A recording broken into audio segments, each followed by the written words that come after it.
Khan, all praise to the Most High God. First and foremost, I want to say, call halal Yahweh by Shema Mashiach Yahweh Shai.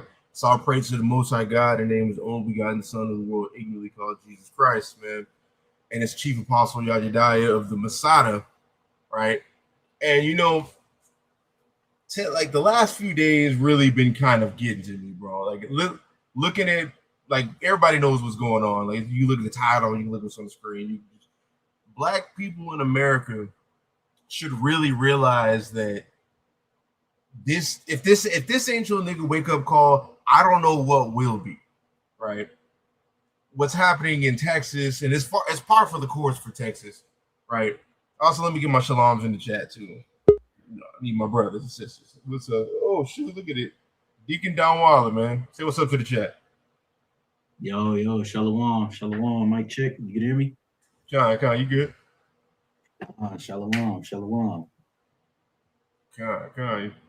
But yeah, I was saying, like, Don Waller, I was telling him, this is our, like, if this isn't your nigga wake up call, I don't know what is. Especially if you live in Texas, right? And I even got into it with some Edomites in my job about this, and it's the crazy thing about this entire scenario with Karmelo and Anthony is this entire time the trial's been going on, and a few weeks before the trial, they said, "Oh, we need to take race." White people have been saying we need to take race out of it. It's not a racial issue. But as soon as he was convicted, at the very moment he was convicted, I dare every so-called black and Hispanic person to go into the comment sections of the videos that are either reacting to it or the news articles. You're seeing nothing but "we was kings. We thought we was innocent. You guys are chipping out. You guys are apes. You guys are violent." They're taking every opportunity about this to dunk on black people and to show that we are nothing. This like the last 24 hours. I even went to the gym because I was watching the articles that I'm going to show and the video that I'm going to show. I saw on my way to the gym, and it disgusted me so much that I had to just go home. Right, I had to literally just I pulled up. I got dressed for the gym, pulled up to the gym, was watching all that. This man, they went from bringing the people in to convicting him on the way from me driving from the house to the gym. And I just sat there. I was like, bro, I can't even go to the gym.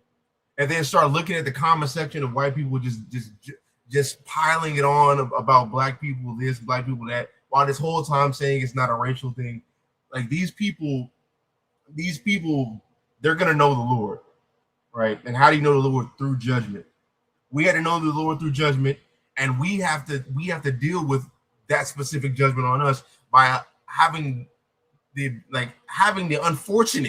misfortune to live under you guys' thumb and rule. And I'm gonna tell y'all this right now: this ain't gonna be happening too much longer. It's not gonna be happening too much longer, bro. And I'm gonna show y'all what made me go back to made me drive back home from leaving the gym. Right. And actually, let me give you a little bit of positivity before I even show that. Right. Let me give you matter of fact, before I even go into any of that, man, don't forget to like the video, share the video, leave your comments. If you want to donate to the ministry, it's Cash App, $ Masada DTX. Or if you want to leave a super chat like Mr. Monica did, we appreciate your continued support to the ministry, Mr. Monica. And don't forget if you would like to join the Masada Rebellion group, where we have our own study group that we do specific things in, like presentations and all this, and we have it to where you can ask questions. It's 24 hours. Everybody has the ability to answer your questions whenever you want. It's just a good community, right? If you want to join that, hit the membership at any tier, right? All that supports the ministry. So let me give y'all some positivity. And I'm looking down right here because I'm using two screens. I have my display screen that I'm looking at right forward, and on the left side I have my StreamYard, like, what's it called? Not folder. I forget the name. Window. Tripping. Right? But let me give y'all some positivity. Look at this guy. So this guy has been causing trouble for black people for a minute, for a long specific time. And throughout the whole trial, this guy was there causing issues. Now look at this. Look at this right here. Edward Lang held on 1 million bail following terroristic threat charge in Dallas County for what he was doing at that trial. Look at the sign. It's got White Lives Matter, whitereplacement.org, because he believes we're going to replace them, which, I mean, well, if y'all wouldn't have a negative birth rate, y'all wouldn't have to worry about such things. You can say something, Don Waller? Nah, it's just all praises, man. All praises. This devil's bond is $1 million. He was honking out, right? That's their new chimping out. What is here? Let me see. I think somebody said it. It was crazy. Well, see this in there, and people are actually what's crazy. People are supporting this man. That's the wild thing about this, bro. Y'all are taking every opportunity to dunk on black people. Even when somebody comes in to literally cause trouble, you're supporting this man. And all praise to the Lord to put him on $1 million bond. That means you got to get 100 racks just to get out. Good. That's a tax on being the damn demon, right? And also, Shalom. Oh, Rob M. Oh, for your gracious donation, my brother. May the Lord bless you 100-fold in all the things that you do, right? All the things you go to accomplish. But let me show y'all what made me like leave. What made me leave the gym and maybe just come back home and just sit there and just be in just hatred of this world. Let me show you this.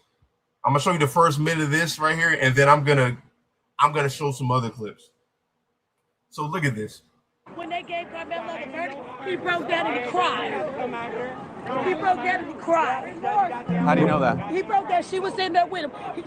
Hold on one second. Be on camera. She broke down and cried. So explain to me what the when woman they came back with the verdict, he broke down and he cried. Somber. That family nurse not good. That boy's not good. You been in there. I done talked to you before. You been in there.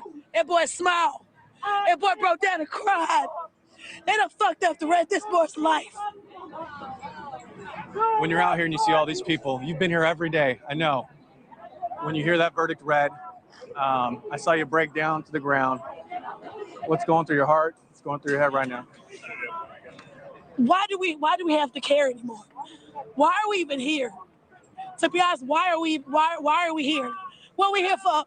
Because if we take up for ourselves, we go to jail. If we don't, we die. So it's a catch-22 in this situation. What do you want us to do? What do you want us to do at this point? What? I'm lost for it. I don't know what to do. I got 5 boys. I don't know what. I ain't got nothing to tell them no more. You can't. You see? Hold on. Walk away no more. Rest in peace, Trayvon Martin. This right here, people don't understand the gravity of what she's saying right here. What she's saying right here, we damned if we do, damned if we don't. If we stand our ground, y'all put us in jail. If we don't stand our ground, you kill us. So what do we do? You see that type of desperation? That's Jake right there for you. That if you want to talk about Jacob's trouble, that is Jacob's trouble. Like I have a son, like I have a daughter, that's something I have to think about every single day. He's like we're in a catch-22. If we damned if we do, damned if we don't. That is crazy. That's the nigga wake-up call that I want to show y'all, and then this shows you how Black lives don't matter. This man defended himself, and to them, I guess it's unfortunate that he died. It's not unfortunate to me, but it's unfortunate that he died, right?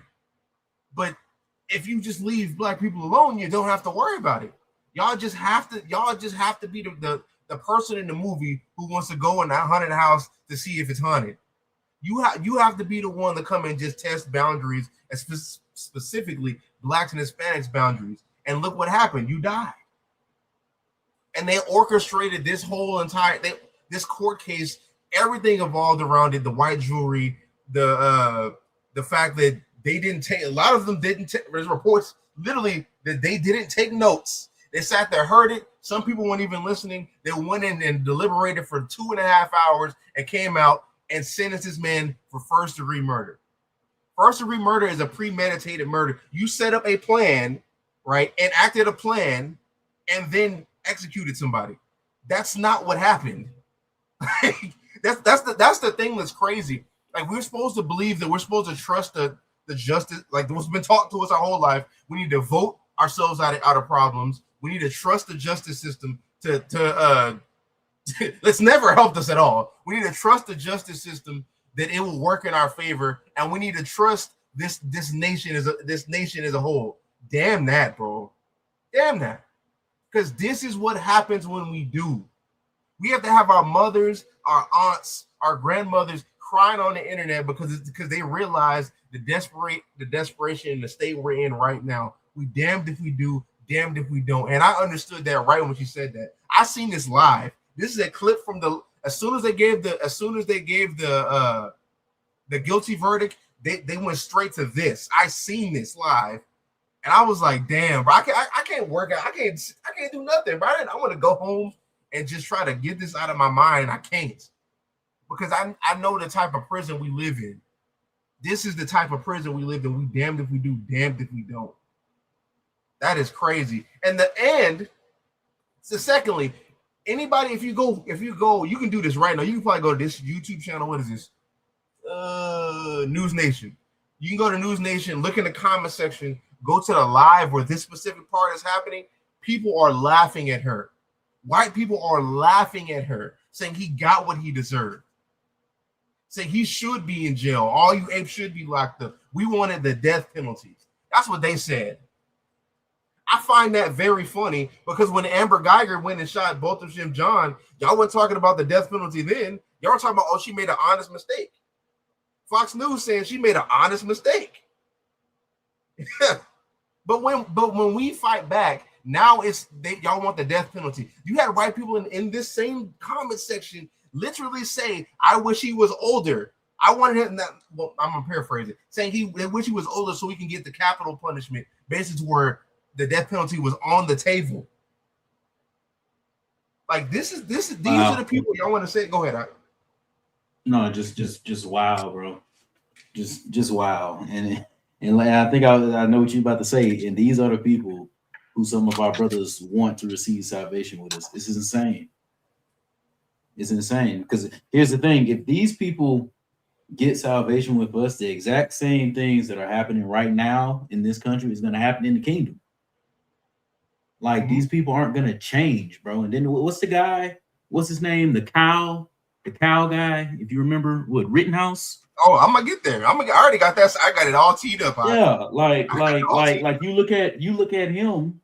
He's in self-defense. He's boo-hooing on the stand. Everybody got all this pity, but he actually went there with an AR to start problems, man. Like this. To a whole nother city, a whole nother state. But our brother Karmelo gets 35 years, first-degree murder. Yep. It's a catch-22, bro. That's the desperation we in. And then when I go on, I had to really when I pick up my phone, I always get the urge to go to social media. I'm 30 years old. Like that's what we do, right? Look at this, 30. That's what I'm talking about. That's what I'm talking about right here. Look at this. 30 years wasn't enough, right? Get the fuck off my comment section, bro. 30 years wasn't enough, right? When we put y'all in captivity, right? 5 years ain't gonna be enough. I'm gonna tell you that. I'm gonna tell you that right now, and I'm gonna love that day, right? But it's crazy, and I want to harp back to this point, and then I'm gonna hit the point that I was gonna say. The people who want to say they're gonna be saved, damn that, right? The same nigga saying we gotta love these specific people or we're in sin, right? How about you love your wife? How about we get on a debate? If you get on a debate and I'm gonna argue the affirmative, right? That you don't love your wife. How about we do that? Let's talk about that, right? So we gotta love the heathen. We gotta love these people that's doing it. Look at this woman's tears. That's the tears that you will see on somebody who's an actor on Roots.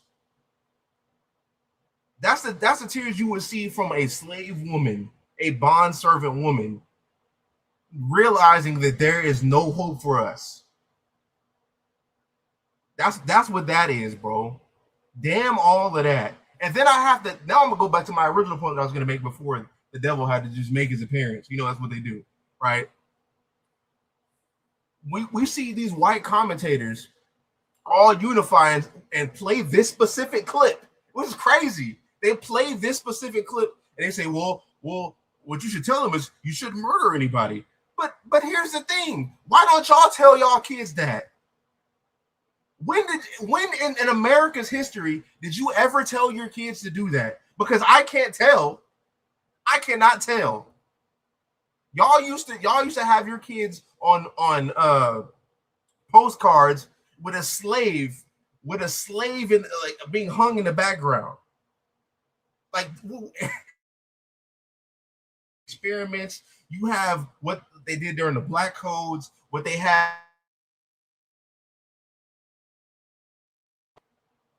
Hold on. I think I know why it's doing that. Let me make this like this. There we go. Right. For the Tuskegee experiments, the Black Codes, Jim Crow, where they would just pull up to a city or a village of black people and pull them out of their houses and beat them and rape their wife. When did y'all start teaching our kids not to murder? Because I can't tell. That's literal hypocrisy. And you know what that means? You know what you're really saying when you're saying when they're responding to this specific woman in general to say, tell your kids don't murder people and this wouldn't happen. What you're saying is get your ass beat by white people. Because that's what was happening to Karmelo Anthony. Get your ass beat by white people and accept it. If you don't like it, leave. Meaning, if you don't agree with white supremacy, leave. That's what we have to deal with. That's the desperation and tears in her eyes. That's those microaggressions, which shows you who these people really are. You want to find out if your coworker is racist, go ask them how they feel about this. Because white people in general mobilize together. That's the crazy thing. White people in general mobilize together to be in unison that Karmelo was the devil that walked the earth. But we will go to church on Sunday and serve a white God and forgive them. If the roles were reversed right now, and the mother of like the son, if the roles were reversed and the son was a black man who died, the mother would be on here saying, "I forgive them." But you didn't see these people do that. We are the only people who do that. When a white man kills us, we get on the first thing we do is we get our white pastor and say literally that we forgive them and we don't want to hold no hatred in our hearts and things like that. But you know what they did? You know what the son said? He said, one day the people of this world will forget your name. That's what we have to deal with. That's the propensity of these people. And y'all want to save these people? You want to save these people? No wonder the Lord put the kibosh on that. No wonder. But let's continue. Let's continue with this. Watch this. You seen the video, John, 2 hours. Was it clear enough, or was it? His high school staff member who claims he saw the surveillance footage of the altercation. So let's see what he saw. Fuzzy or what? No, it was clear. It's clear enough where you can see the actual individual raindrops come by the camera. Okay. That's how clear it is. You actually see them walking up.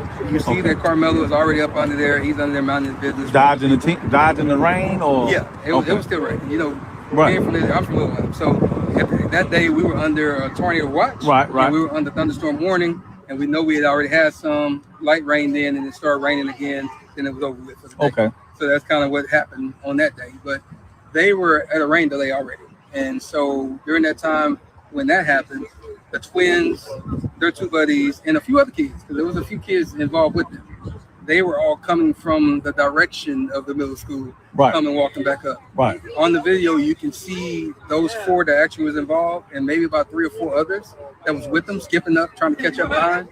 One veered off probably toward his way to go to the coach and kind of distract him a little bit. And then the other 4 came walking together. One went in front of them, went past. Okay, now see, this is what I mean about the devil, right? Is why don't you address the elephant in the room? 13% of population plus 54% violent crimes, FBI statistics 2025. Okay, violent crimes. Now let's go look at these same FBI statistics. Who leaves that for sex offenders? Who leaves that for pedophilia? Who leaves that for white collar crimes and embezzlement? I'll wait. What about people who steal pensions? What are their demographics? If I quote unquote unalive another black person, is that as bad as robbing people's life savings with their pensions? I'm affecting hundreds to maybe thousands of people when I do that. Who are the demographic of people who do that? Who has enslaved the world in the name of the doctrine of discovery? What are we talking about? Like, you want to talk about the violent crimes? What even, like, that's such even a general thing anyway. How is crime not, like, outside of like the blue collar crimes? What other crime is non-violent? What are we talking about? They talking about 30%. And also, let's talk about why we're over policed. Like these it's just white. It's Charlie Kirk, white people, propagandists, talking points that when you add actual logic to, they really are just racist. Just say you don't like black people. Y'all only bring these up when something bad happens. When we want to speak out about something bad happening to us. This is what I'm saying. Like, it don't really stand. Like, it really don't when you think about it, when you add logic. Like, why? Like, I can't. And the thing is, those will be the Christians. That'll be the funny part. This will be the same person who will invite you to your church, to their church, right? And ask you to sit next to them. But they will say microaggressions like this. These are micro. Yep. Ask your coworker how they feel about this case or what this dumbass just said right here. Go ahead, Don Waller. Nah, just to your point, a lot of these people you see, you know, that's with the microaggressions and the covert racism, they're quote unquote Christians. They go to church religiously every single Sunday, and they'll invite you to their church at the job. It's the same people. And what people forget, Yaakov has a book. I forget what the name of the book is, but it basically details with pictures all of the lynchings, man. All of the different lynchings that happened in this country, and just truly like how horrific it was. When we hear lynching, the modern person thinks, oh, you know, they tied and hung a black person and the whole town watched. No. It was way more sadistic than that. They burnt people at the stake. They hung them. They beat them to death. And you had little babies and little white girls and boys that would watch this thing. And then afterwards, they would chop up the body parts and ship them out across the country for sale. What do you think happened to the little kids during that time? Oh, they grew up and they're now the lawyers, the judges, the prosecutors. They remember that, man. All of these people that are in their 50s, 60s, 70s, these old white men in positions of power in politics and law enforcement and authority, where were they during the time of Jim Crow? Oh, they were there as children. They taught this, man. They were taught this. That's why, like, even my homeboy, he brought up this case, and, you know, he's all sad. He's kind of shocked. And I was mad, not necessarily at, like, what was going on, but I was mad that I expected it. Like, it wasn't a shock to me, and I was upset that it wasn't a shock to me. I wasn't surprised. It wasn't like a damn, man, they gave him 35 years. It was like, here we go again. Like, there's nothing new in this country, man. So to want these devils to be saved with us is insane. It's insane. And you are an animal that I can't say without being striked on the channel. Yeah. And I'm about to say some real controversial shit, right? So why don't y'all do this with the small hats when it comes to what they call the Holocaust? What they talk about that all the time. Y'all didn't, let's be realistic, Christians. Y'all didn't start getting mad at AIPAC until they started affecting the economy. You didn't start getting mad at AIPAC until Trump started a war with Benjamin Netanyahu. Y'all was A-okay with whatever the small hats was doing until the economy started hurting. Until gas hit $4. When gas hit $4, maybe Zionism isn't the way. Maybe we shouldn't back politicians who take AIPAC money. That's when that started. Let's be realistic. Let's be realistic, right? And let's continue to be realistic. What about all the exonerations? Y'all want to talk about we commit all these crimes. Why is there so many exonerations when it comes to exonerations and acquittals when it comes to the demographics?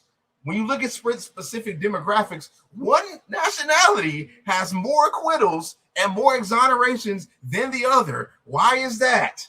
Oh, it's because the white man is so good. That's what it is. That's what they think. That's what that comes to. Let's be realistic.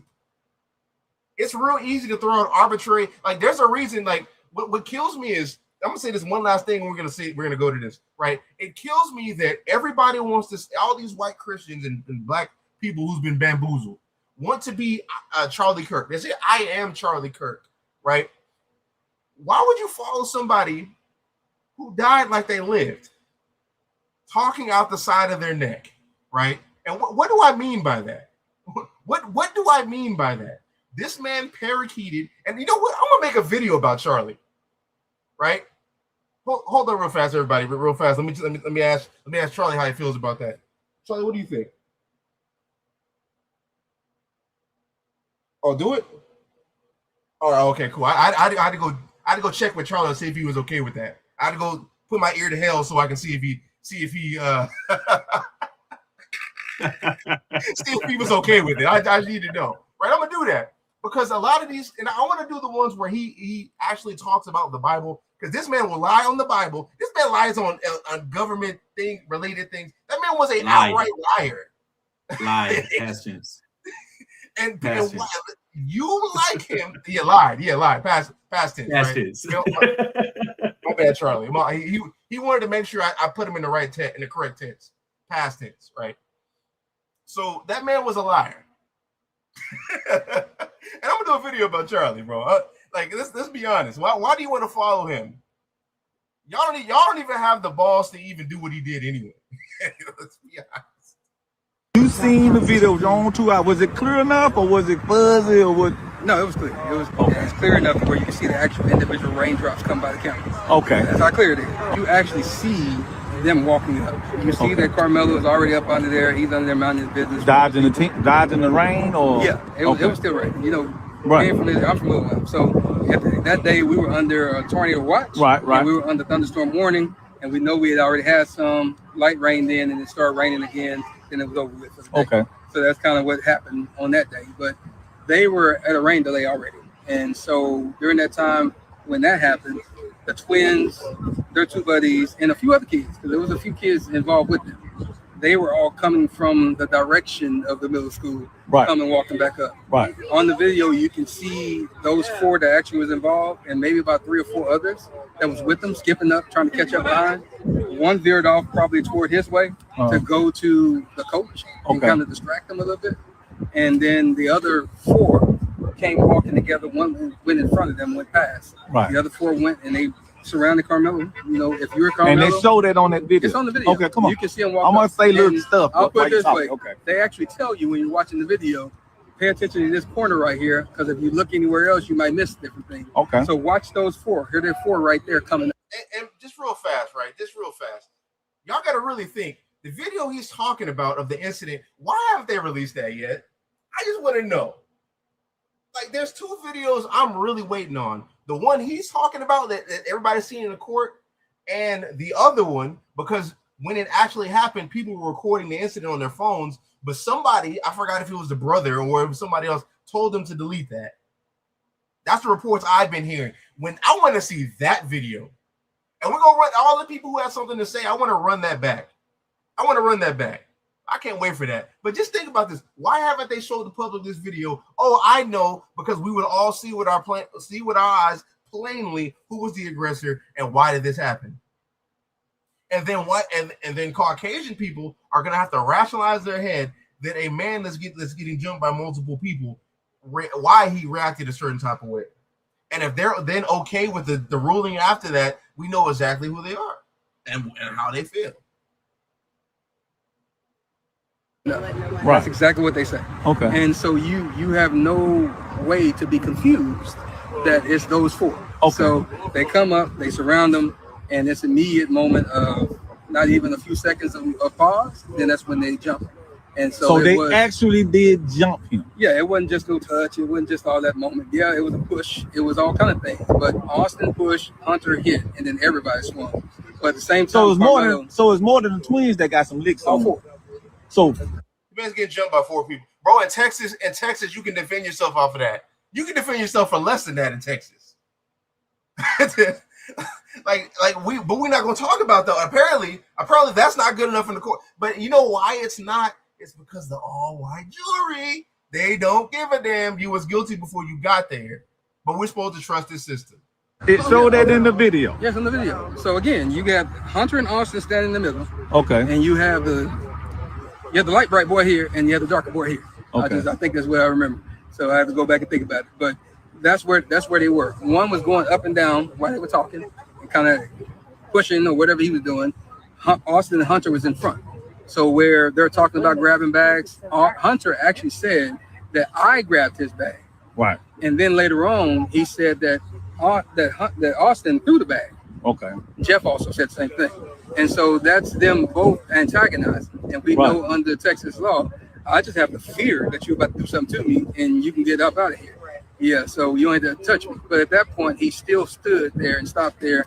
And whatever they say alleged was said, you don't know that until they get to it here. But once they did that, they started hitting them. Karmelo actually was able to back out and try to get away. So he was actually trying to get away the first time. Austin grabbed him, and you can see his hoodie coming out like this, and they brought him back in. Okay. And when they brought him back in, that's when you can see Austin put him in a headlock. You can see that all the rest of them are still hitting. That must be when the poke happened, because he was able to get out again. He backed out. He looked to the right. That's where the other little kid was filming, because they got some cell phone footage too. But that's where he was filming. I'm telling you, they got some cell phone footage, and that's gonna be the one. Like, I want to see the one he's talking about, like what they're looking at, like in the surveillance footage. But I want to see that cell phone footage. Man, like, why? And you got to really think, why have we not seen this? Why have we not seen this? You know, it's a 2-word phrase that's perfectly eloquent for people who understand that we're under the Trump administration. It's called cover up. Cover up. You know, the Epstein files. Cover up. Right? Trump being corrupt in his dealings when it comes to trading and insider trading. Cover up. You know, it's what we see in this administration, and it trickles all the way down from the House, the senators, the governors, and we see it all here, bro. That's the world we living in. That's the looked directly at him in his camera, and then he went this way to the left. He went down. He fell, and that's when they realized he was gone. So they were still punching. And when he fell, that's when they all turned around. They started chasing him. Austin tried to go chase him too, but he grabbed his chest. I guess he realized that something happened to him, and that's when he went down a little bit and he fell down. But all three of them were chasing. But Karmelo was so fast, he got away and went around to the coach. And so you can see them on the video pointing toward Karmelo and the coach. And I can imagine, because Karmelo out of the camera on that moment, that he was telling the coach what happened. And then that's when Hunter said he whipped his head around. That's a true statement. He just wasn't sitting when he did. He whipped his head around. You see him on the video. And that's when he walked over to where Austin was, but he never touched him. So all that stuff about him rendering aid and holding his heart, he never did that, because the coach grabbed him and he was holding him. So at the end of the day, that's kind of where the moment went. But they did assault him, and we'll just play the game. Even if it was just a push, you still assaulted him, because it was unwanted. By your own definition and your word of him saying that leave me alone and I'm not going, you assaulted him, period. But they did beat him. And if you look at the, not the photo that Fox 4 put out, because that was one that they actually edited. I have the emails to prove it. But the actual Collin County one, you can see the webs and stuff on his eye. You can see the bridge of his nose is swollen. You can see the webs under his neck. And so that's the reason why they edited the one from Fox and kind of airbrushed it. And you can see they put the locks of his hair that got taken out as well. Nuts, bro. Nuts. That's where we are. This is somebody who's seen the surveillance film and also mentioned some of the recordings on the phone. Like that, I can't wait to see that. You know, one day it's going to be a day when that comes out, and we're going to review. We're going to run this back, right? So let's look at this. I want to see this. I want to show y'all this, right? I saw this earlier, and this is what Geraldo said. And see, the thing is, Geraldo Rivera, he does a lot of raccoonery, right? But this time, he kind of changed his tune up a little bit. So let's watch this. Perspective on this as we wait to see if we find out anything about sentencing. What do you make of this case and all that surrounds it, Geraldo?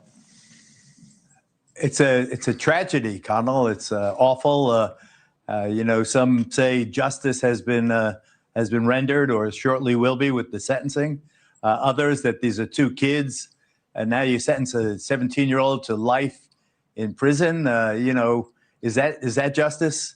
Is it justice in a majority white community, relatively affluent, very low crime, to have a jury pool where no black prospective juror is selected out of 600 prospective jurors? It seems to me the stage is set for even more of a racial conflict. But yeah, it's set for more of a racial conflict because it's in a rich neighborhood, like how you said, affluent, rich, right?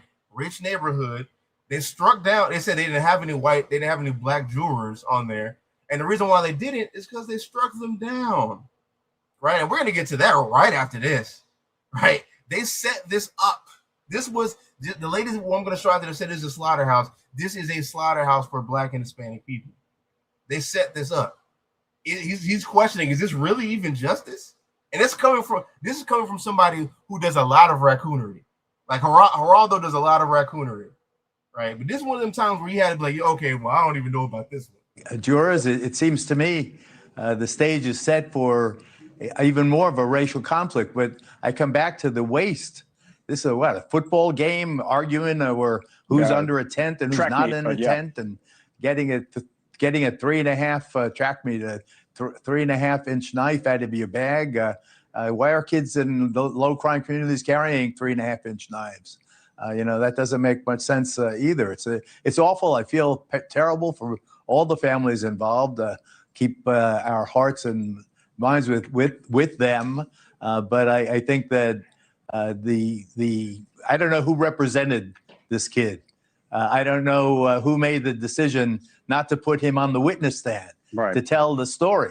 Now, in a self-defense case, you have to be reasonably frightened that you're going to be hurt.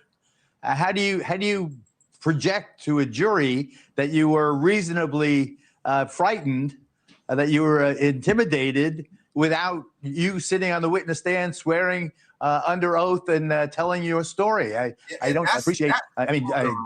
And that too, that's something I'm very disappointed in with the defense, right? Especially when I found out he had public defenders. Like that's par for the course for public defenders in Texas. They're not trying to get you off. They're trying to get you in these corporate-owned prisons.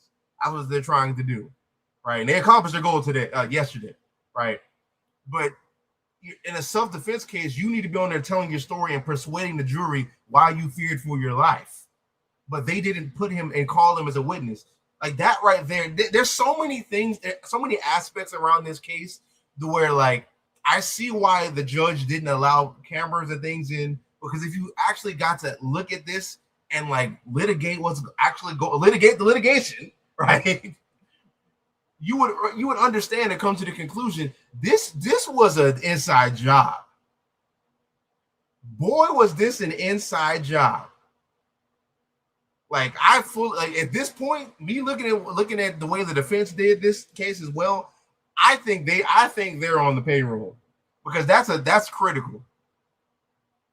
That's like you getting in a debate and then your whole debate you're not even arguing the prompt or the objective.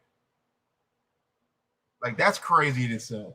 Just I'm not the appellate court here, but it just seems to me that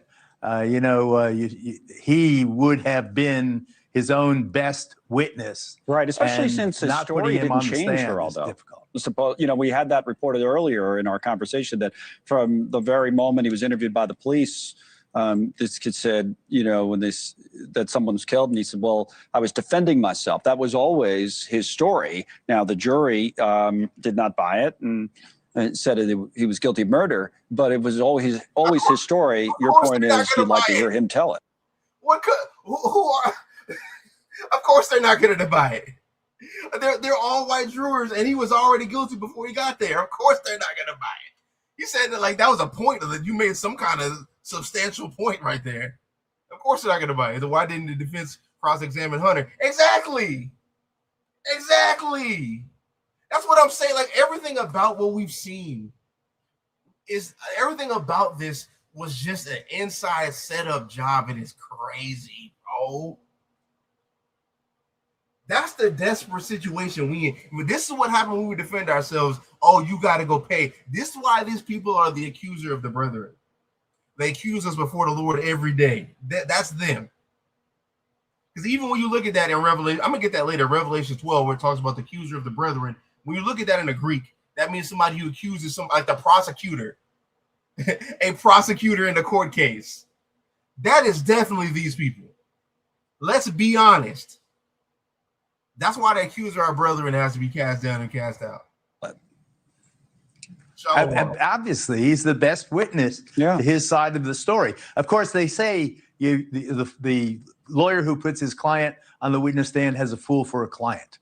I get that, except in self-defense cases. Except in self-defense cases where you need a reasonable fear of imminent bodily harm for you to use self-defense. You don't have to run away.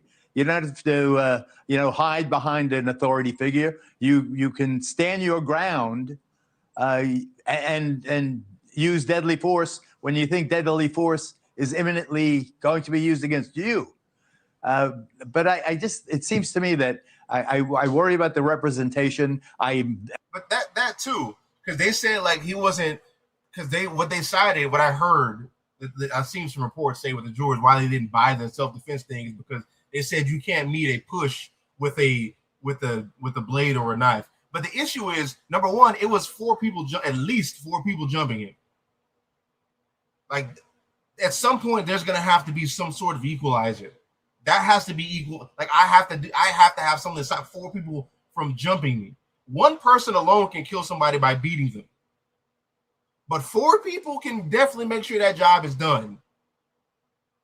Like, this is what I mean. Like, there's so many double standards, and there's so many just inaccuracies and just corrupt dealings in this. And it's so par for the course for Texas. It's so par for the course for Texas. This is what Texas do. This is what we do here, bro. Not we, they. Profoundly worried about the racial ethnic composition of this jury. I worry that this is now Trayvon Martin in the sense that this case might, rally people, some with the best of motives moved, and others, whose agenda is this disruption. But I send my love and best wishes to both these families. It's a tragic story, but there's a lot of questions to answer here. No doubt, and we'll come back. Imagine I forgot I think he's Hispanic, right? Imagine an Hispanic who I would documentally you could see him selling out. There's some times where he speaks out for minorities, but 9 times out of 10 beside Trump and MAGA. But imagine this guy saying, "Well, there's questions that got to be answered. Is this really justice?" Imagine that. Even they see it. Watch this. Let me close that. I gotta make sure I'm closing these because Chrome doesn't know how to be efficient with their damn tabs. Let me see. Look at this.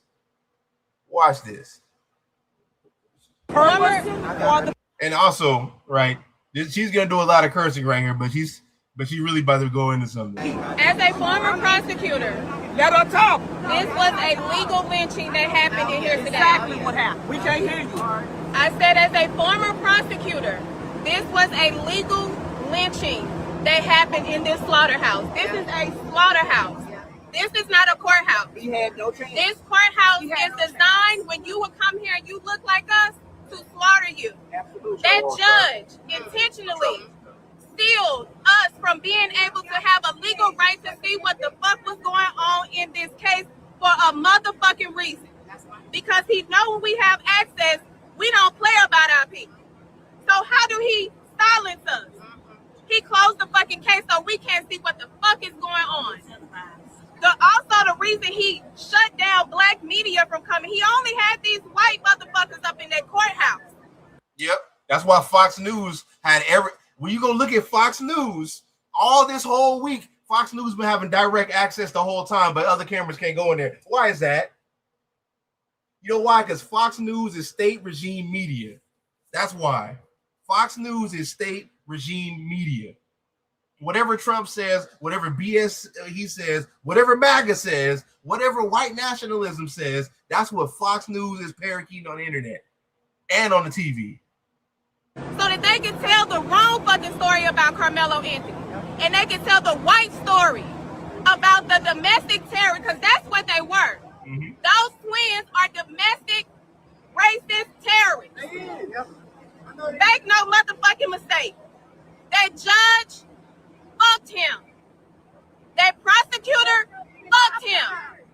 There was no, as a former prosecutor, they did not meet their motherfucking burden. They did not prove intent. They did not prove it knowingly. But they had them white, dumb motherfuckers on their jury for a reason. When they pick their jury like that, that's designed because they know that they're people. But I want y'all to pay attention to this.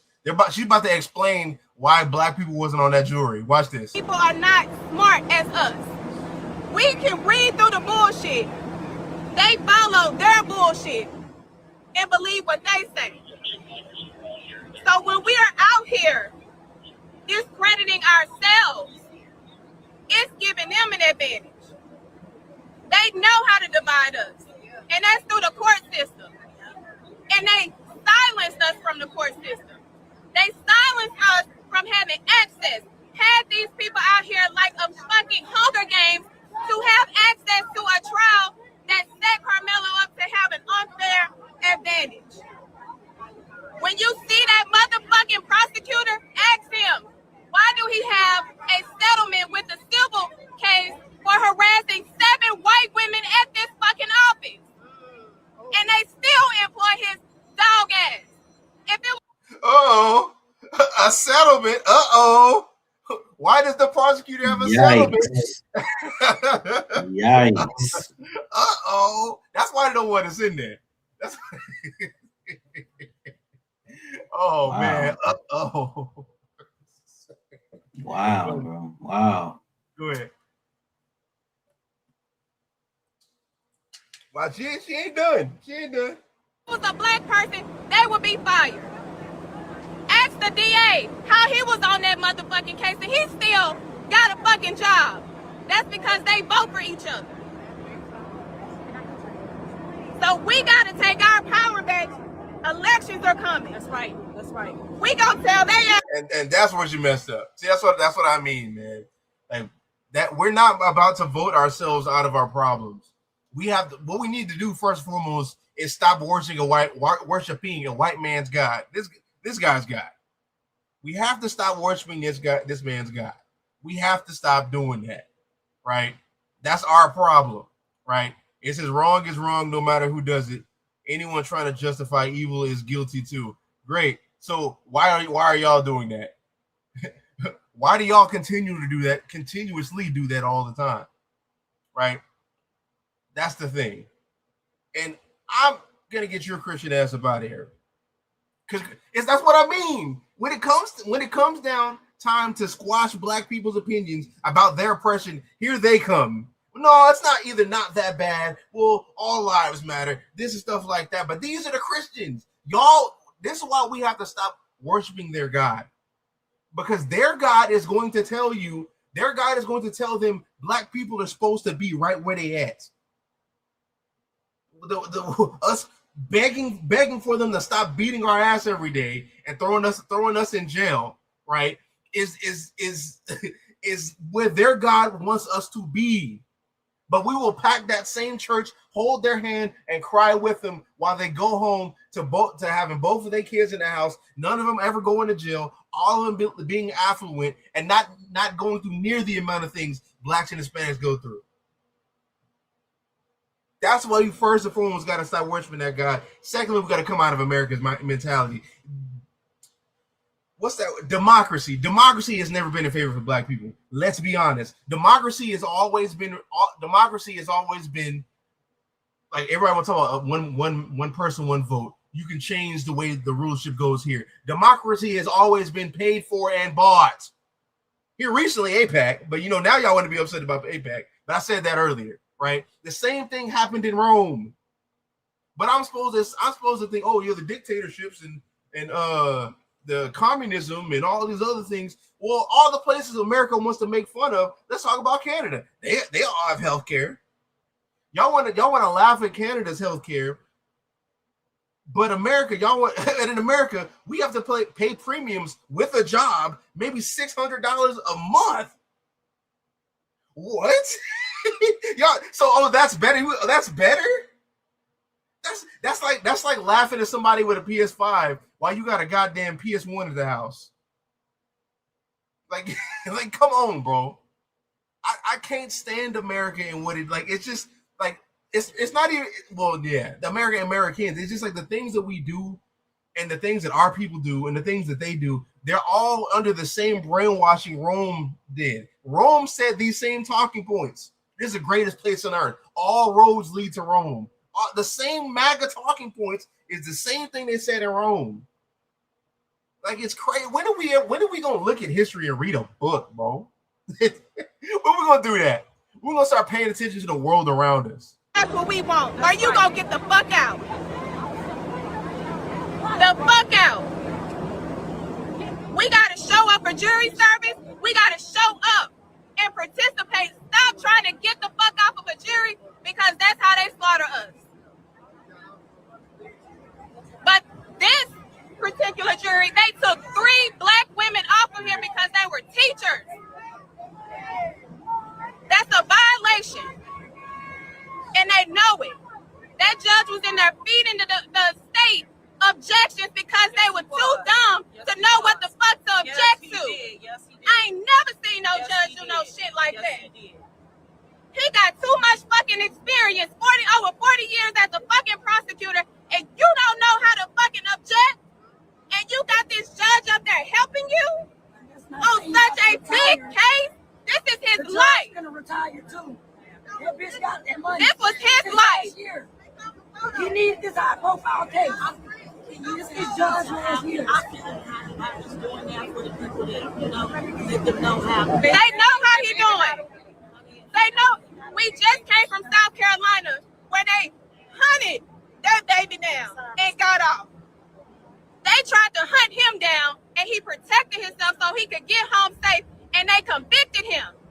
And one white jury had the motherfucking audacity to sit in that damn box and cry. Bitch, don't fucking cry. It's too late for your tears.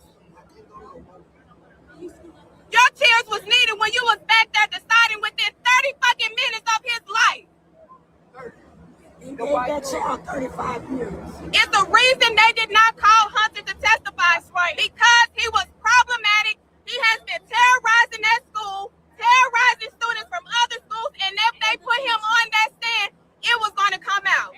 Which would have been damaging, because we would have known who would be the one provoking things. The person with a record of being bad, like with a record of being a menace. There's a reason. There's a logical. When you sit back, there's questions. There's a lot of questions that need to get answered. But once we get these questions answered, you're gonna realize it's gonna be a real logical reason to every question we got, right? And it's all gonna lead. All of it's going. It's like a long equation, like you do have like statistics or calculus. And like I remember my brother when he was in college, he had this whole long ass equation. And it equals up into one like number or something like that. You know what this is going to be? All these questions, all these answers that we're eventually going to get. It's gonna like add up to this 2-word phrase: white supremacy. That's what it always is, right? What you say? What you say, Charlie? Oh, I'm right. Oh, okay, thank you. Charlie had to tell me something from hell real fast, and he's just saying he concurs, right? But let's continue. The teachers. Those kids got up there and lied off of a relationship. And the prosecutors said that they have an ethical duty to make sure witnesses testified truthfully, and they did, because it was a win for them. They cost one of ours their freedom. So these white people that are out here teach your kids to keep their motherfucking hands to themselves. There you go. We mind our business until y'all get in our fucking business. We don't show up to trouble. Y'all create trouble, and we gotta get in fucking trouble. So leave us the fuck alone, and we will leave y'all the fuck alone. Period. That too, right? And she mentioned earlier, I must have stopped her when she said it, right? Now, when you look at I want y'all to see this, right? Now, the Austin Metcalf's dad, right, is friends with the judge and the DA. I meant to bring it up when she said it, but this is crazy. Like this is so, like, everything is set up in a way to where it's like, if you don't come to the conclusion that it's white supremacy, I don't know what to tell you. I don't know what to tell you, bro. Right? I just don't know what to tell you. Let's go back into this. When they gave Karmelo the verdict, he broke down and he cried. He broke down and he cried. That family nurse not good. That boy's not good. You been in there. I done talked to you before. You been in there. That boy smiled. That boy broke down and cried. They done fucked up the rest of this boy's life. When you're out here and you see all these people, you've been here every day. Hold on, Rebecca. I showed y'all all these clips to lead back to this moment. Because all these things that I've been learning over the last, like, it was 5-day trial, so just say 5 days, right? I've been seeing all this information, and then I finally get to this moment yesterday and see this. I'm like, bro, come on, bro. Like, I feel that. That's desperation that we are that woman. You see in Zechariah the 5th chapter, it talks about that woman that's stuck in an ephah, right? With sand in it. That sand is our wickedness. All the things we did that brought us here, and a big lead, I forgot something lead over it, right? This is Zechariah 5. It's like sealing it so the woman can't get out. That's us here with white supremacy. We have to deal with our wickedness that we do and what we've done in the past, and us keeping us in that is that white supremacy. That's why in Zechariah 5, near the end of that passage, it talks about the Lord's going to lift us up on a pedestal in the land of Shinar. You know what Shinar is? Babylon. That's when we going to get put on the pedestal. That's when we going to have our help. Hey, I know. When you hear that verdict read, I saw you break down to the ground. What's going through your heart? What's going through your head right now? Why do we have to care anymore? Why are we even here? To be honest, why are we here? What are we here for? Because if we take up for ourselves, we go to jail. If we don't, we die. So it's a catch-22 in this situation. What do you want us to do? What do you want us to do at this point? What? I'm lost for it. I don't know what to do. I got 5 boys. I don't know what. I ain't got nothing to tell them no more. You can't walk away no more. Rest in peace, Trayvon Martin. Let me ask you this. Right now, I hear the frustration. Are you more angry or more sad as to what just happened? I'm angry and I'm hurt. I'm angry because you were in there. I was in there too. Those witnesses were lying on him. You got the judge friends with the prosecutor. Let's start there. The judge was falling asleep. Some juries was falling asleep. Oh, that's who said it. Yeah. Like this is what I posted right here. They're all friends. The Good Boys Club, right? They're all friends. And didn't even have a damn notepad. Y'all didn't take this shit seriously. All right, Austin, come this way because it looks like the crowd is moving. That's crazy, bro. That's it's crazy. It's like when you look at it, it's like for people who aren't bots. It's a lot of us who are in this world that are just bots. It's like, oh, another black man going to jail. Like when you sit back and look at everything that happened here, like when this man started playing chess, I'm talking about Karmelo. When he started playing chess, he was already in checkmate no matter what move he played. And all because he defended himself. Like Esau, my job want to say, well, he didn't have to bring a knife. Well, y'all didn't have to jump him. Maybe if you leave well enough alone, you wouldn't have to worry about one of your dead homies. You wouldn't have to worry about pouring one out, right? For them, they're pouring out some PBR. Some PBR, bro. They're pouring that out, right?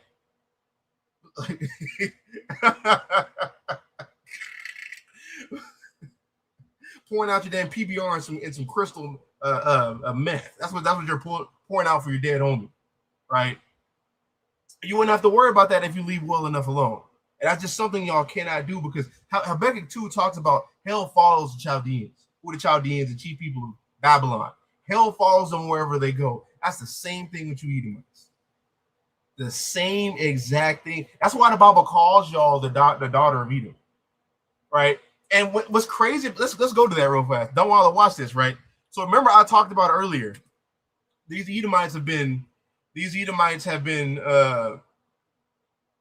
basically like cheering on the fact that Karmelo is going to jail, right? They wanted a death penalty. They were cheering on, laughing at black people, right? Watch this. So I'm gonna put this in the KJV. Not KJV, the ESV. Watch this.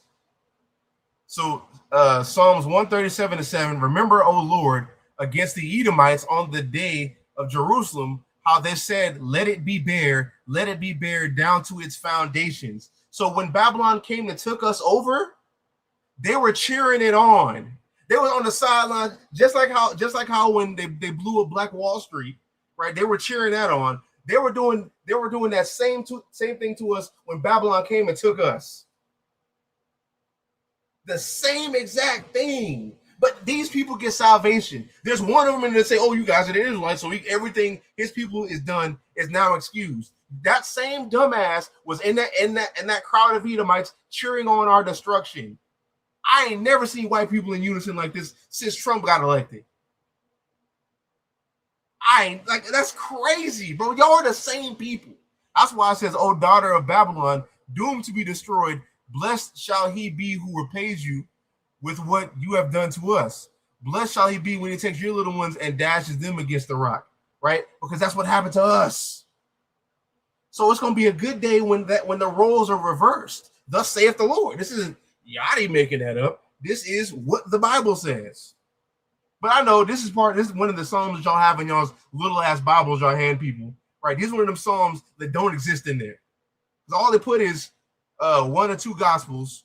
Luke is probably they probably put Luke and Mark in there, two non-eyewitnesses. They're gonna put all Paul's epistles in there and all the nice versions of Psalms. This ain't gonna be in there. This is not in there, right? Y'all are these same people. Same way y'all want to dunk on black people for this happening to Karmelo. This is who you are. You are your father. It's the same exact thing over and over and over again. And the reason why this continues to happen, we have to stop following their gods and their ways, right? Because look at this. Isaiah 42:22. But this is the people plundered and looted. We've seen that. Y'all did that for the black codes. Y'all did that with Jim Crow. You did that through chattel slavery. You still do that to this day. When we invent something, y'all take it and act like it's yours. Y'all say you discovered things, right? The doctrine of discovery. And hell, that really started with the Christian church. Like Christians want to talk about us. Oh, we're racist monsters. Y'all don't want to talk about the origins of the Christian church with the Pope, with papal infallibility. So whatever the Pope says or does, it's infallible. We can't be wrong. The same exact thing y'all do to Trump, if we're gonna be realistic. The same exact thing y'all do with Trump. That's y'all's Pope. That's y'all's Jesus. That's why when that man dressed up as Jesus, his true supporters they cut for him. No, he really meant what he really meant what he said when he said he thought he was a doctor. No, that man decided to make himself look like y'all's white Jesus. That's what he did. I don't know why the Christians was mad about it, because you serve him and worship him just like y'all do Christ. Just like we went to Tabernacles and went to Navasota, when we were driving through over there by Navasota, they had a big ass billboard and it had white Jesus on it, like doing the Michelangelo pose, right, grabbing Trump in the clouds. Don't get mad now. That's how y'all always thought of him. Let's be honest. Let's just start laying it all out. Let's be honest, right? It says, but this is the people plundered and looted. They are all of them trapped in holes, hidden in prisons, right? Because no matter what we do, if we do the right thing or the wrong thing, you're gonna throw us in prison or you're gonna kill us. Or unalive us. It's one or the other, right? It says they have become plundered with none to rescue because nobody's helping us. I wanted to go to we're gonna hold camp at the FIFA things, right? I looked for a protest and I didn't even see one. Looked all day, didn't see one. Because it's like we've just accepted the fact that this is what it's gonna be. Just like how Don Wallace said, it's like he was mad that he just knew this was gonna happen. I was too. That's the type of oppression and depression that these people do not know. But you're going to know eventually, right? I don't care what they say. What Big G says. I don't care. I could give a good goddamn. You will know this. You will know this just like how we know it. It says they have become plunder with none to rescue, spoil with none to say restore. Nobody says that to us or helps us. We are the ones that have to bear that. Let's go to Isaiah 59. Because we're reading the Bible, and then we're gonna go back to this, and I'm gonna show y'all something that's wild. Because they want to talk about sin. It's like I love when Christians say that stupid. Now I'll give it that. I love when Christians say that stupid ass shit that bad is or wrong is wrong no matter who does it, and if you try to justify the wicked, you're wicked just with them. No, that sounds good in a utopia, right? So that means justice should be blind, but for some reason, the same justice that's supposed to happen to these people who offend us is never equivalent. Does anybody ever question that? And I can't wait till we get there. I'm gonna save that. I'm not gonna jump the gun. It's never equivalent. So Isaiah 59:14, justice is turned back and righteousness stands far away, for truth has stumbled in the public squares and uprightness cannot enter. Truth is lacking, and he who departs from evil makes himself a prey. The Lord saw it and it displeased him that there was no justice, because nobody, right? Because nobody is coming to save us. When you look at how we are as a people, yeah, we do evil things, but the type of animalistic nature that these heathen have, especially Esau, we don't have. We are God's chosen people. The law is naturally, like to a degree, parts of it is naturally ingrained in us because that is our culture. We're naturally kind people and forgiving people. I don't know if how much longer, but we are naturally forgiving people. We are not like them. Like they don't want to say they're not like us. They are not like us. Not talking about Drake. Not talking about Aubrey. I'm not talking about the sixth God. I'm talking about the rest of these nations. They are not like us. So when the Lord sees them doing this to us, knowing we would never do that to them, right? Just off our mentality and off the street, we would never do that to them. It displeases him. Watch this. He saw that there was no man and wondered that there would be that there was no one to intercede. There's nobody to intercede for us. Then his own arm brought him salvation, and his righteousness upheld him. Right. So the Lord, what this is saying is, there's nobody going to be to intercede for us. Nobody's gonna cut for us. Nobody's gonna be an advocate for us or do anything to break us out of this. Now, this doesn't mean that anybody's going to speak for you, but more or less, nobody's going to have the ability or advocating power to get us up out of this, except Christ. That's why he said his own arm is going to do that. Christ is the arm of the Lord being revealed. Isaiah 53, Isaiah 52, right? That's verbatim. There's going to have to be a divine intervention for us to be saved. That's why I said this showed you that Black lives don't matter, because the court system is against you, Black man, Hispanic man, Native American man. I can do all that for those races as well, because when I first got to Dallas, I moved here to Dallas during the Botham Shem John murder trial with Amber Geiger, right? At that same time, they just unalived a Hispanic man, right? They do the same type of things to us, to black men, to them as well, just in a different way. And we know for damn sure they're doing it to the Native Americans. Look at how the land allotments are. Look at where their land allotment is, in the armpit of America. Right? That's what it is, bro. There's nobody to intercede for us as a people. That's why he has to send his son. Let's get some more Isaiah. Isaiah 63, one of my favorite chapters. Isaiah 63 and verse 5. I looked, but there was none to help.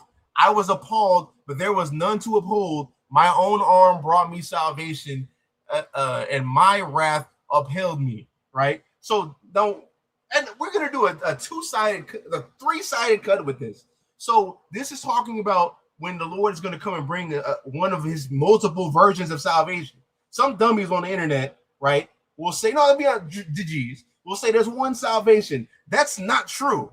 When you look at the prophecies, there's multiple salvations. Salvation from Babylon, salvation from Armageddon, salvation from what's the other one? What am I thinking of? Jehoshaphat, right? Health and restoration is a version of sacrifice. I showed that in a whole presentation, right? This is one of these. What you gonna say something, Waller? No, I was gonna say like prosperity as well. Yeah, prosperity. All of that salvation. All of that is Yeshua, or Yahshua, or Yeshua. There's various different. I'm saying those are Hebrew words. There's various different versions and applications of salvation. In this salvation, it's saying his own arm brought salvation. Now let's look at this. Inside of this salvation, I need to know, as a white man, going to be saved in this. So, verse 1 in Isaiah 63, who is this who comes from Edom in crimson garments from Basra? He is splendid in his apparel, marching in the greatness of his strength. It is I, speaking in righteousness, mighty to save. The one that bringing the salvation, the same arm is being revealed. Why is your apparel red and your garments like his who treads the winepress? I have treaded the winepress alone, and from the peoples none was with me. I trod them in mine anger and trampled them in my wrath. Their lifeblood splattered upon my garments and stained all my apparel. So these Edomites are going to be destroyed. Is he bringing them salvation? I'm just wondering, is he bringing them salvation? I need to know. I just need to know. I'm asking for a friend. Don't want. I'm asking for, is he bringing them salvation? Because it says this. It says, for the day of vengeance is within my heart, and the year of redemption had come. So what's crazy about this, right? What I want people to understand, this is part of the gospel then. It says the year of my redemption is come, right? Or the year of my redeemed. So when you jump back to Isaiah 61, look at this. So Isaiah 61, we know it's the gospel, right? It's the Spirit of the Lord is upon me because he has anointed me to bring good news, or the gospel, to the poor.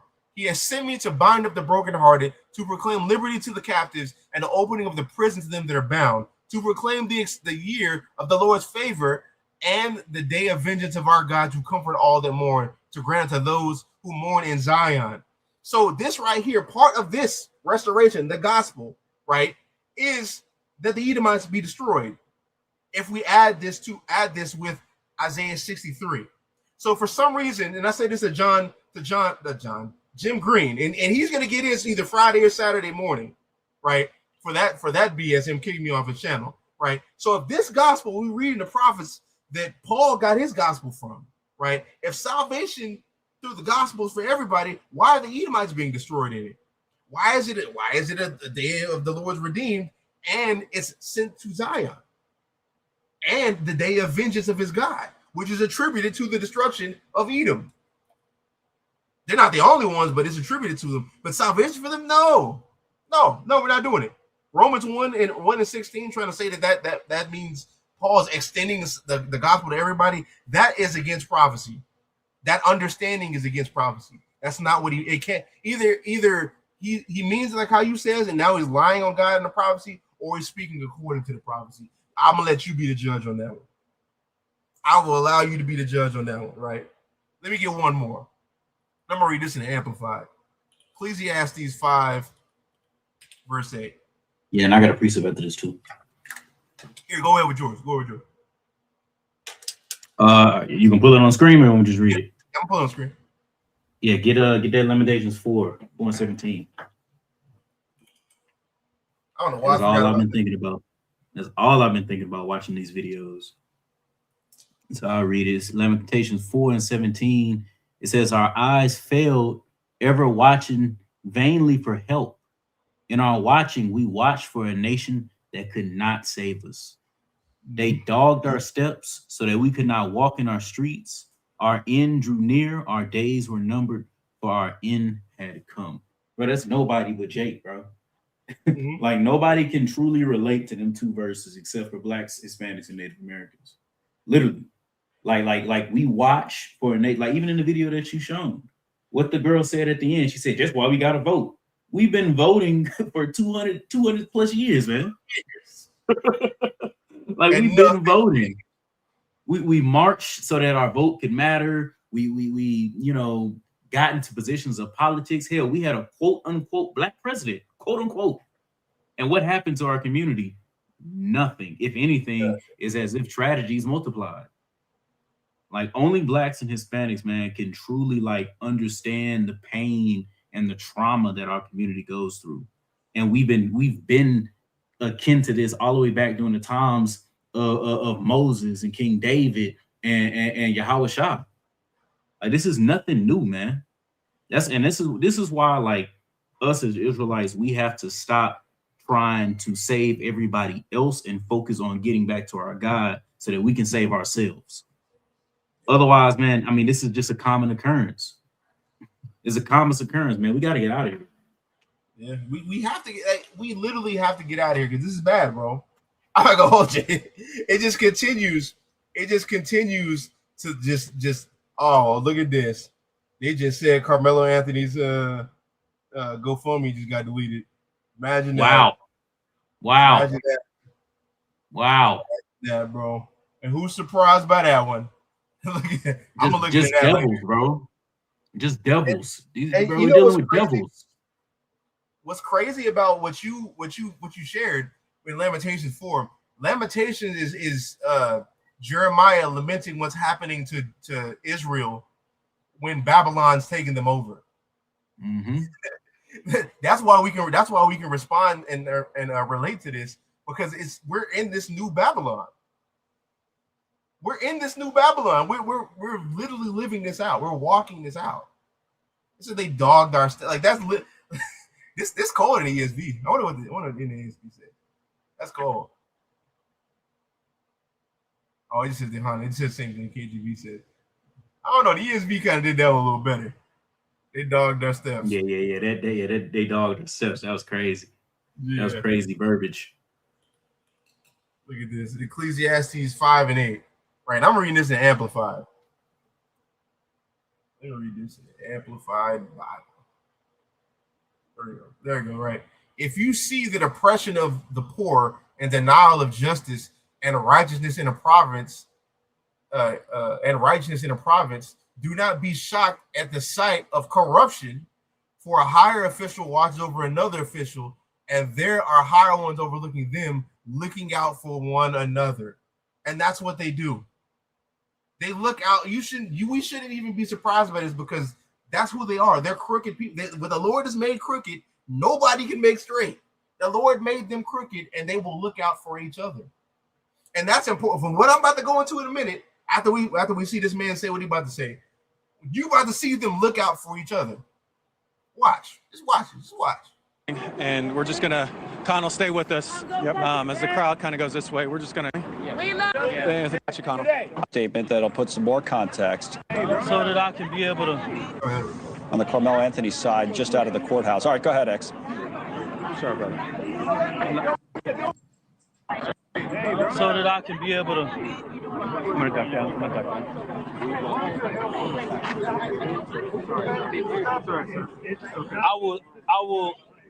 I will say this one time, and one time only. I speak on behalf of myself, Minister Dominique Alexander. I speak on behalf of myself as president of the Next Generation Action Network. The Next Generation Action Network wanted to respect this process, to be able to make sure that nobody said that the Next Generation Action Network is this process, feared in this process.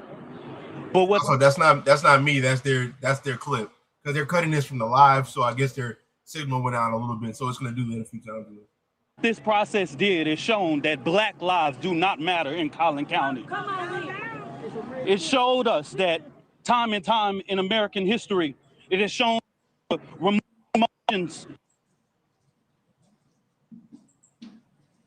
It put emotions over the law. That's what happened. They put emotions over the law. They that poor little white kid. They want to post all the pictures of Karmelo with guns and him looking like a YN, and have all these nice pictures of the Cretan that died. Right? That's what they want. That's what they did. Right? And they chose the emotions of like, oh, he look at that guy. He looks like he's from a Chief Keef video. Right? That's what they did. They chose that over what the law actually says. That's not first-degree murder. If you want to say manslaughter, you know what? Fine. We can. You know what? I'd still be upset about it, but I wouldn't be this upset about it. That was not first-degree murder. If we're going to be realistic about it, that wasn't. Y'all chose that over what y'all's own law said, and the reason why that is because y'all's justice is not blind. Y'all want us to believe that. This is why I named this class this. This ain't like this. This case showed you that Black lives don't matter because let's look at this. Just a few days ago, right? Just a few days ago, right? In South Carolina, it's what the lady mentioned earlier. So let me make this. Let me magnify. Okay, right. South Carolina, a jury found a convenience store owner. I'm not Chow. Let's just say his last name Chow. I don't look. I'm not even about to even figure it out. It says who is Asian. They found him not guilty of murder of the 2023 fatal shooting of a 14-year-old Cyrus Carmack Belton, who was Black. It's a little Black kid, right? So he went in his store. And the owner thought he stole something. And he said, no, I didn't steal something, right? And then he just started chasing him with a gun, right? And he chased him. It says right here, he chased him 130 yards from his store, right? And shot him in the back. And they acquitted him a few days ago. What? Yeah, that was the first. It was last week. I remember I seen it last week, right? They acquitted him last week. How you shoot somebody in the back and you get acquitted for murder? What? I'm supposed to believe in this justice system? What are we talking? And then when they saw the kid dead, they didn't render any aid. And then when they looked at his back, he didn't even have no waters. He destroyed him for no reason. Like, that's crazy. And I'm supposed to believe in this? Look at this dude. He know he did it. He know he don't care. And he know he did wrong. And got off. But I'm supposed to believe in this system.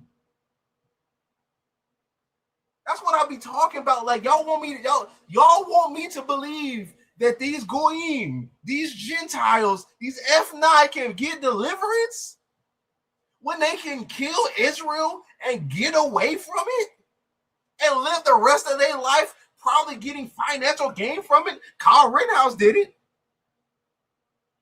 And speaking of Kyle Rittenhouse, matter of fact, Kyle Rittenhouse acquitted on all counts in November 2021, right?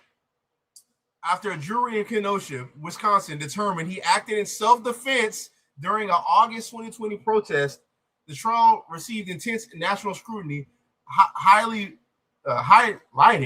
polarizing debates about vigilantism, gun rights, and criminal justice reform. This man took an AR-15 to another city, right, and shot people. That he took the pew-pew to another city and then put some people on a t-shirt. How is that not first-degree murder? He wasn't even old enough to own it. You can be an Edomite, get a gun, right? Get the pew-pew, drive to another city, having intent to shoot. You have to have the intent to let some. You have to have intent to let some off. You have to, because why else would you take it? Put some people on a t-shirt, spill a whole bunch of cranberry juice everywhere, right? And get acquitted? But if I defend myself, I have to go to jail for first-degree murder for 35 years? And y'all want to now make fun of this man for applying for an appeal? And these people can get, Kyle Rittenhouse can be saved? No, bro. No, like, that's like, no. Like, that can't be that's the one of the things where it's like, you would be hard pressed to say God is just then. You would really be hard pressed. No, bro, look what this man did. Like, he fatally shot after chasing Rittenhouse into a parking lot and attempting to grab his rifle, right? Well, I mean, he attempted to it looked like he was going to quote unquote unalive people. At least somebody did something, or at least tried to. Fatally got him. Anthony Hubert fatally got him, right? Wounded another guy and got acquitted from first-degree reckless homicide. I mean, that's literally what that was. First-degree intentional homicide and attempted first-degree intentional. How you get off of this? That, like, we could be honest. You could do this, right? You could do this, right? Yeah, go to X. I'm not really doing, like, right now. We're not doing questions right now. Maybe at the end, but not right now, right? I'm establishing a premise and a point. So how do you, like, at first, these first two? Okay, let's just say, oh, he didn't just have a plan for each specific one. So you know what, we can't get him a first degree. You know, fine. But attempted first degree intentional homicide, he intentionally did that. 2 counts of first degree reckless endangering safety, he literally did that. And he gets off on self-defense. And I'm supposed to believe in this. I'm supposed to believe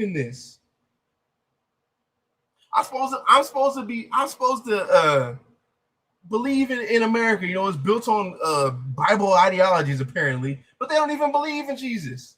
They got a Jesus piece on in all their courthouses, but they don't even believe in Jesus. Like, Jesus came to save those people and free people in the gospel. He came to free people from the prison houses and from being brokenhearted.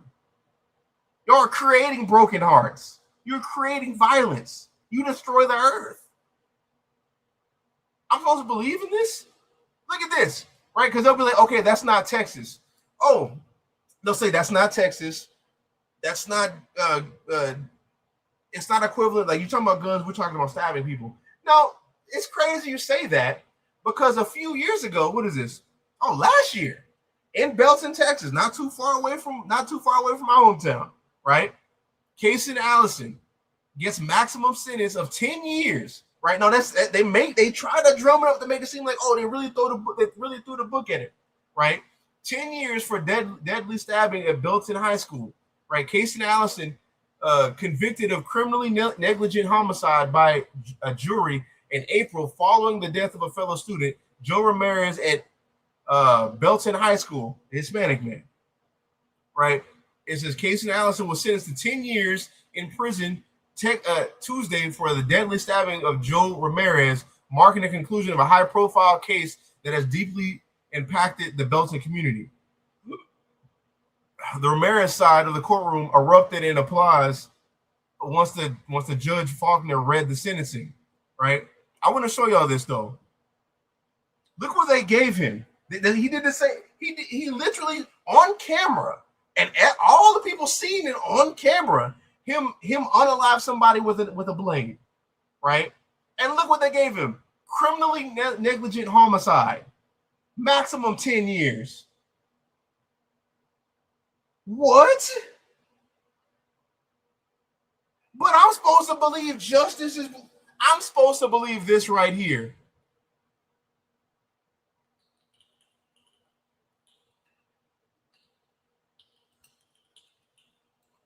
Whoa. I'm supposed to believe this. Justice is blind as a foundational legal metaphor, meaning that the law should be applied impartially. without regard of person's wealth, power, race, gender, or social status. Do you ever think that's the case? Has this ever been the case? Has this ever been the case? It's justice is blind, holding scales, right? And this is what the Lord was talking about when this was said. Proverbs 11. Now, Hebrew Israelites use this in a way that, oh, you gotta be balanced. This ain't have nothing to do with you being balanced.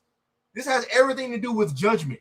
So it says a false balance is an abomination to the Lord, but a just weight is his delight. When you look at for balance right here, it's scales, the way you judge something. The same thing this image shows. Justice is blind. We're not supposed to see who we're judging, but we're supposed to weigh it. They're creating a false and impartial balance and a false judgment because they do this. They do justice based off of race, power, and wealth. That's literally that. That's what that word means in the Hebrew. Just like when you see with the false balances, it's false scales. That's that. That is crazy. He said the snake could have tried to threatening the entire tent, considering he had taunted them with his hand in his bag, and several black boys told him to leave the tent area first. He became the aggressor. Whatever. He became the aggressor. He became the aggressor because they told him to leave and he didn't want to leave. So a white man can be like, I don't even got time.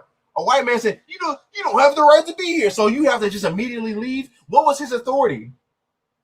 If he thought that, why didn't he grab an adult?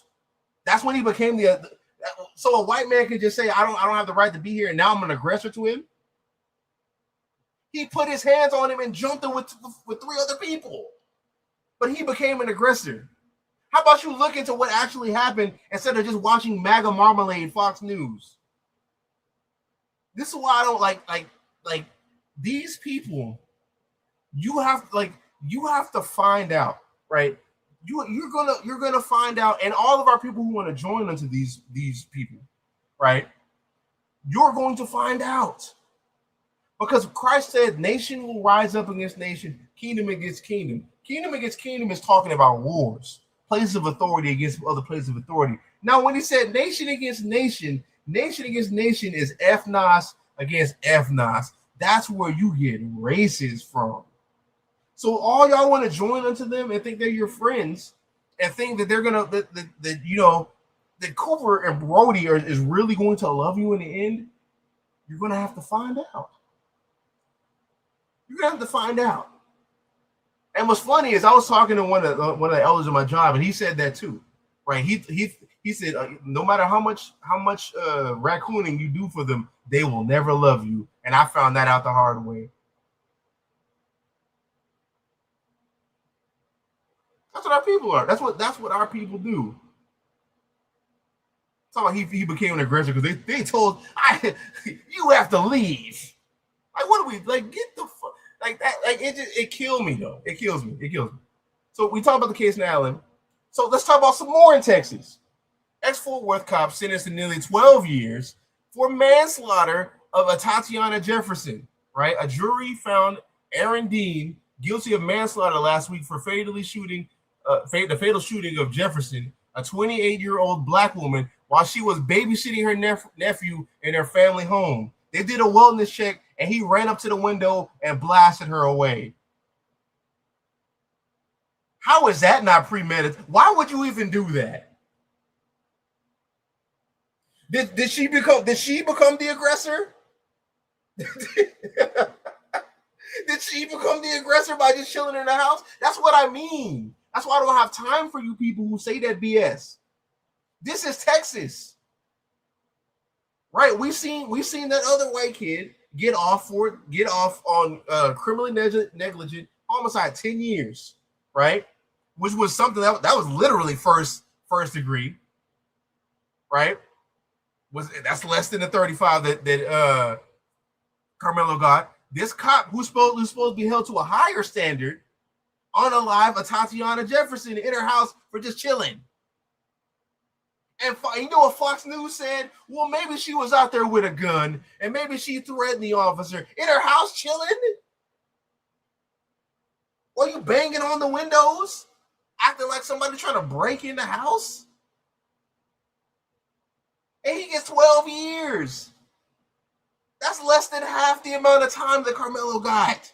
And this man knows the law because he was a cop, and he's supposed to be held to a higher standard. Yeah, we already talked about that, but the appeal. This is Texas. Y'all justice not like if y'all want to say he's wrong, you know what? Fine, let's say that. Let's say he's wrong, and you feel like he should go to jail. Yeah, why is he going for more than twice the amount of time than these people who do this? Who one has done the same thing, and one's supposed to be an officer who's held to a higher standard.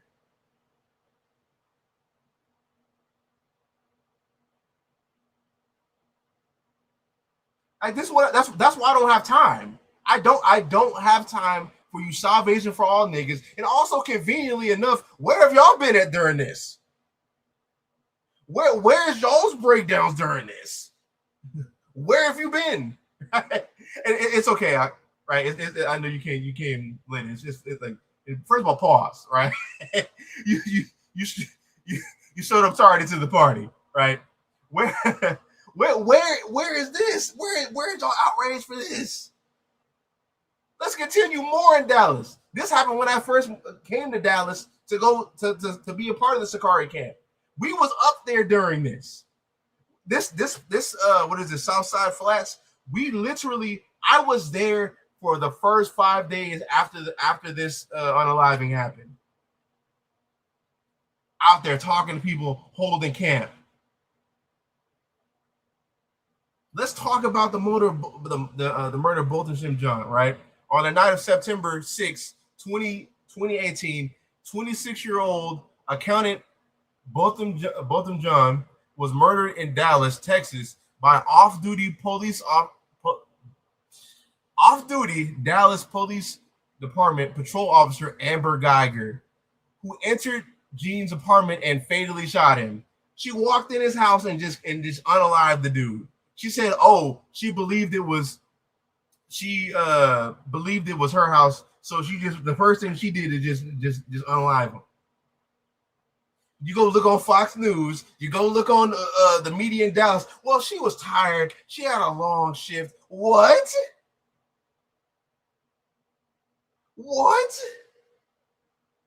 That's what the best you would come up with? State regime media, Fox News. Like this would be like it'd be flooring me, bro. It'd be flooring. And then I remember, see this right here, what they're about to say. I remember this. It says the absence of murder charge led to protests and accusations of racial bias because Gene, an unarmed black man, was killed in his own home by a white off-duty officer who had apparently disregarded police protocols. Like, what are we talking about, bro? They had to pay this. Like, they was so bad. Like, Fox News ran smear campaign for this for him, even though this man was a churchgoer. They renamed this a street over there by his name, right? And had to give his family $98.65 million. And you know how much time she served? 10 years.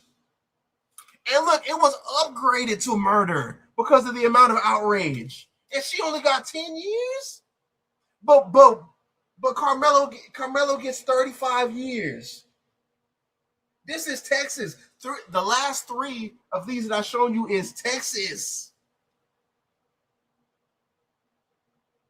That's what I'm saying, bro. I'm supposed to believe these cretins can get salvation. You got me 135%. You got me 135.6% worked up. Crazy work. The work is crazy. This is nuts, bro. It's really nuts, though. But he's supposed to get 35 years. That's why I'm saying justice is outright perverted around this place. It really is. It's outright perverted. Let me see what else we got. Like, already that one. I want to show y'all this too. Just lies. Perfect picture, because 2 6'1" football playing black boys, twin black boys at that, if they would have approached a young white kid who's 5'9" in stature, sitting down minding his business, escaping from getting wet because it was raining, and those black boys acted very aggressively towards him, gripped him up, trying to force him to leave the tent. And that young white kid would have reacted the way Carmelo Anthony would have reacted and jigged one of them, and one of them young black teens would have died. He would definitely be a hero in the eyes of white people. He would. Fox News will be running it 24/7. Look at this hero who stood up to the big bad black men, the big YNs is what they'll be reading on today on Fox News. Heroic white man stands up to angry YNs. Cheryl, is that what they call it? What are they, young niggas? The YNs, right? Today on Fox News, right? More 6. That's what they would be doing. That's what they would be doing. That's literally what straight regime media, what state regime media would be doing, Fox News would be doing. That's what I'm saying. It's like, this shit is crazy. Wait, hold up, guys. Hold up. Hold up real fast. What's that, Charlie? What did you say, Phil? Oh, that was funny. Oh, thank you, Charlie. Look, man, so Charlie Kirk, man, he had to tell me from hell that was hilarious, right? He still has a sense of humor. It's crazy. It's crazy, bro. This is the savage we gotta deal with. This will be national news, bro. This is the perfect picture. Bro, he would definitely be looked at as us defending himself. Y'all want to know the funny thing is too? Black men typically, or black boys typically, when white people was invading our space, we don't get overzealous to feel like we have to tell them to remove themselves. We just let them be. If that was an all black school and a white kid would have came up under a black opponent's tent, he would have been actually welcomed. We would have welcomed them. You know how black people are and how forgiving we are and how nice we are to people. They would have let them come in there. They probably would have let them say the N-word. They're like, you know what? We'll say it with you, nigga. Like that's exactly what they would do. That's what we do. That's how we are as a people. But that's how David said, they reward my evil for good. They reward my good for evil. People have a notorious history of just welcoming people because we are loving people, by the way. We are very loving and caring people. And we would have understood, oh, it's raining. It's raining. Of course, everybody, because we think like that. Oh, you know what? Yeah, he can sit there. Like, it's raining. But we know how they think. They don't think like that. They think, never mind, we won't go there. But yeah, if this was the case, all the white people of the world would be screaming, self-defense! He's innocent! He was just minding his business. They wouldn't even question whether he had a knife on him. They would probably be saying it's good that he had a knife on him because the big black boys was going to harm him. They came there with the intentions to harm him. That's the reason why they gripped him up. Oh yeah, but they won't give Carmelo Anthony that same type of praise. That's what they would do. The big back, no Sharon, don't stop it. No Sharon, no. I'm gonna say it, Sharon. Those niggas. He stood up to those niggas. That's what they would do. That's what they would do. If that roles reversed and I was in a black school, that would have happened. They had the white man say the N-word. Then they would have put a plaque or a shrine somewhere and said loving memory of Brody Christopher Trapper. Right? That's what they would do. That's exactly what they would do. We live in two different Americas. This America was made for them and by them, and anybody who does what they do is looked at as monsters at the end of the day. That's what they would. That's how they treat it, bro. We live in two different Americas and look at us like monsters. Let's go back to this. After Trayvon Martin and so many countless names, it has shown us that black life is not safe in Collin County. It showed us that they did not listen to the law. It showed clearly that a judge interfered in this. Bro, bro, I hate seeing this, bro. Like, I feel what he's feeling. And, bro, you look at the desperation in his eyes. It's the same desperation that woman had, bro. It's the same exact desperation. Because our people want to be accepted by the white man so bad, and he just won't do it. He just won't do it.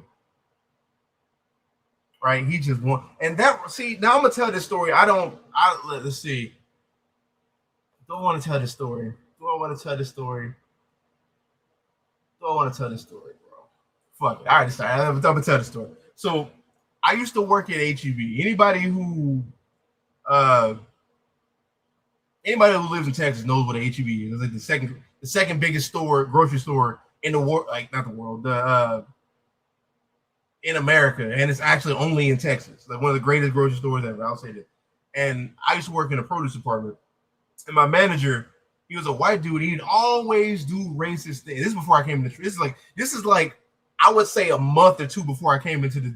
Not a month or two, probably not a year. It's about a year, about a little less than a year before I came into the truth, right? In 2016. So I was working. He would always do racist things. When it came to raises, he'd pass me up, give me the smallest raise, never do anything. Like, you can tell that I was the one that was treating bad. And I also happened to be the token black man in the department. Like when it came time to be put on for full time, I was always passed over. And I talked to one of the other managers, and like I said, bro, why does he do this to me? Like I work just like how everybody else does, right? So I'm busting my ass, and then I forgot buddy name from the meat department. I can't remember his name anyway. So he saw me. He's like, they had a job opening for full time over there. The thing that I never got over there in produce.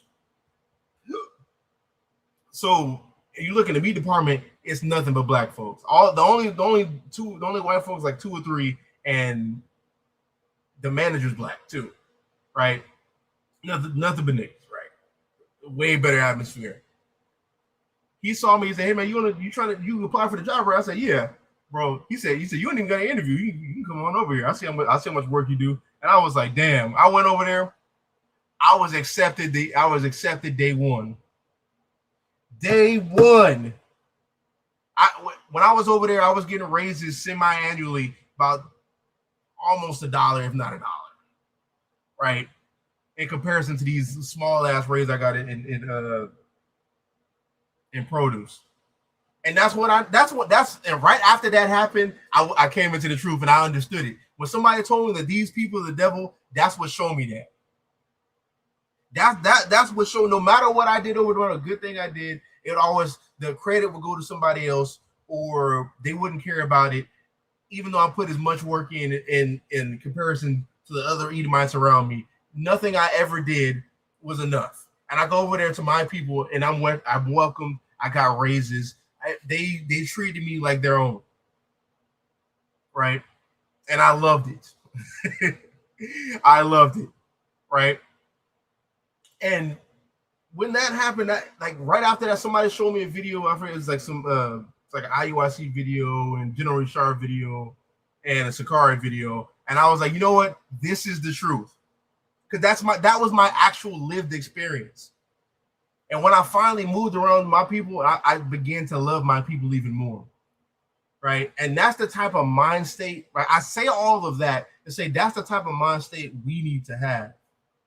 This desperation of continuously seeking the admiration of the people who hate us, no matter how much raccoonery, no matter how much we stand up for their causes, no matter how much our women join their cause, right? Because, white women use them to join their cause when it comes for abortion, but anything else, they kick them to the side and call them ghetto. But when they need people to show up for their protests for abortion, they advertise to them, right?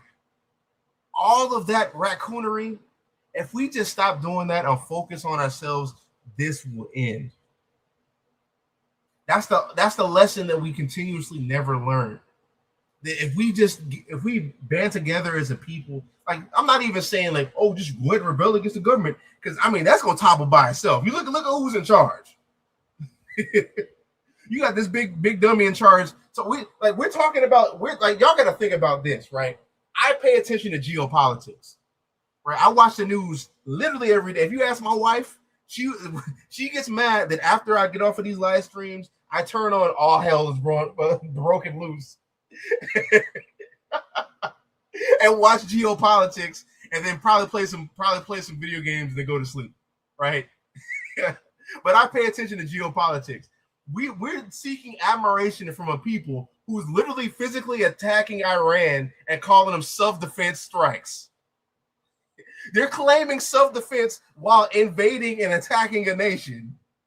Like, that's the people who we're seeking justice from.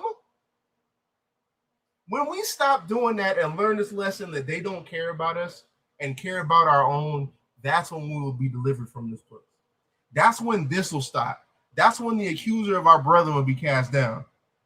I'm going to finish this and I'm going to actually touch on that. Process, it showed very clearly that a black boy was allowed, not one black soul on a jury. An all white jury convicted him in 2 to 3 hours. We know that they did not prove their case. They are currently sentencing Karmelo Anthony, but we know that the Next Generation Action Network put the first $10,000 towards an appellate attorney. And that's something I respect. That we've had so long where our people say they support you, but will not do anything financially to help, because we like, everybody wants to talk about, oh, you're giving money or you're taking donations. Like, money is a defense. That's what the Bible says, literally. Money is, you need money in this world, in the land of capitalism. You need money to make actions happen, right? And that's one thing people are unwilling to depart with and from, because of their own greed. You would have to really love somebody to devote that amount of money for his appeal process. I appreciate that. That man, I really think he cares. Like that, donating that amount of money makes me really think you really believe you care about your people. And we will fight Collin County like hell. I respected this process. I allowed and called for peace in this process. But Black America should be very upset about what went on today. Thank you for watching. Subscribe below. And that's when they cut it off. When he said Black America should be upset, because he was about to start telling the truth. I was trying to find the rest of that. I know there's more. I couldn't find the rest of that. But that's when they cut him off. When he said Black America should be upset by this. I know he was about to cook after that, but I couldn't find it. But that is crazy. We should be upset about that. But my thing is this. There's things we have to realize. Is this. First and foremost, we got to stop serving a damn God. That's what we need to do. So this is Hosea 13:9. It says, he destroys you, O Israel, where it says, I will destroy. When you look into other translations, it says, O Israel, thou hast destroyed thyself, but in me is thine help. You are about to be destroyed, O Israel, but yes, by me, your only helper, right? He destroys you, O Israel, for you are against me, against your helper. He is the one who helps us. He is the one that's going to bring us up out of this land. I'm not telling people, because a Christian will just see, he's telling people to revolt against the government. I'm not even telling people to do that. And like, we really like, we looking at the way Trump is ruling America and the world, he's going to do that himself. I forgot what it's called. The inflation index came out today. That shit went up by 4% in like a month. Like, imagine that. He did that all by himself. You know, Medea said in the Medea movies, they say, Tyler Perry movies, they say like, what they call it? You can do bad all by yourself. That's what he did. Trump is doing bad all by himself. We don't even got to do that. What we need to do is accelerate this destruction by worshiping our God. That's what we need to do. Our God, not the heathen's God, our God, right? Because he is the one who's going to help us out of this situation. And when he helps us out of this situation, we get this, Revelation 12:10. And I heard with a loud voice in heaven saying, now the salvation and the power of the kingdom of our God and the authority of Christ has come, for the accuser of our brothers has been thrown down, who accused them day and night before God, right? And that's what the heathen, this ain't even the heathen. This is making reference to Esau. Because this is talking about, when you look in context, the accuser of our brethren is the same Rome, the red dragon, which is Rome in this context. which is making reference to the Edomites. That's where all the divisions and different sections like French, Germans, Russians, various Europeans all stem from Rome, right? Greek, like Greco-Rome. They all stem from this. That's that red dragon. That's the accuser of the brethren. He's going to be cast down. How is he accused before the Lord? They do it in their courthouses, and they do it literally. Because like when you see Christians, a Christian will always say, "Look at these Hebrew Israelites. They're wicked. They're cursing people. They're doing this." They're always trying to accuse us, to bring up accusations against us. When you look at the word for accuser of the brethren, because nobody ever goes. I've never seen nobody go into the accuser of the brethren, right? Freaking accuser. Anybody know what that is? Accuser of the mother freaking brethren. You accuser. But yeah, when you look in the Greek, right? With like the Strong's definition, one who is in the assembly, i.e., a complaint at the law. They're raising a complaints against the law against you. That's a spirit that comes, the satanic spirit that comes upon these people to accuse you before them. Accuse you before like them in the courthouses and accuse you before the Father. Because they'll be like, look at these Hebrews, look what they do, look at these black people, look what they do. That's what they are. They're always bringing up complaints against morality against us. They're going to be cast down when we receive our salvation. And they have to be. So when that happens, and this is one thing we always talk about, and I will always quote this verse to the day I die, right? This chapter, I love this chapter. When that happens, we get this. It's in Psalms 126:1, a song of accents. When the Lord restored the fortunes of Zion, we were like those who dream. Imagine that. Imagine it when you don't have to worry about getting arrested. You don't want getting fired or losing your job, or your parents dying, your family member on drugs. You being in a society that's avidly against you, various different things. It's like a dream because we never knew as a people what that feels like in America. We've never known that. So no matter what we see in the kingdom is going to be like that of a dream, because this has been our reality. This has been our world. When you see in John 3:16 that word cosmos, that's the universe around the Israelites, like their whole perceived universe. That universe that we see right now is captivity. Our entire universe right now, all we understand, no matter where we go, the curses say they will overtake and pursue us. No matter where we go, we see them. Our people tried to flee from Chicago to Dimona in Israel, and now when their sons, they made a deal that now when their sons get older and turn 18, they have to enlist in the IDF and be a part of the Israeli army who's oppressing the world. Like that's like, imagine that. You can't even go to the land and then seek prosperity. Look at this. Then our mouths was filled with laughter and our tongues with shouts of joy. Then they said among the nations, the Lord has done great things for them. The nations, the heathen, the Goyim will see that the Lord has done great things for us. It didn't say the heathen in us. It said the heathen will see us getting that. Right? It says the Lord has done great things for us, and we were glad. Restore our fortunes, O Lord, like streams in the Negev. Then those who sow in tears shall reap with shouts of joy. Look at that. He who goes out weeping, bearing the seed for sowing, shall come home with shouts of joy, bringing his sheaves with them. What does this mean? This is a reversal of the curses. Because in the curses, it said we should sow and not reap. But this says when the Lord restores our fortunes, it says we were going to go out bearing seeds for sowing. We're going to sow those seeds and reap in the benefits of them, of what we sowed. That's a reversal of the curses. That's the blessings in Deuteronomy chapter 28. That's what we get when we start serving our God, and we don't have to worry about this cruel and unjust system in America. That's what we teach. We're not teaching we're going to be like Christians and our oppressors are going to go up and float up with us in heaven and float up there with white babies. No, that's not what we teach. That's not what we do. That's not what the book says. And like I said in the last live, like my fans right here, it's hot as hell in Texas. I don't know what to tell you. It's going to be here.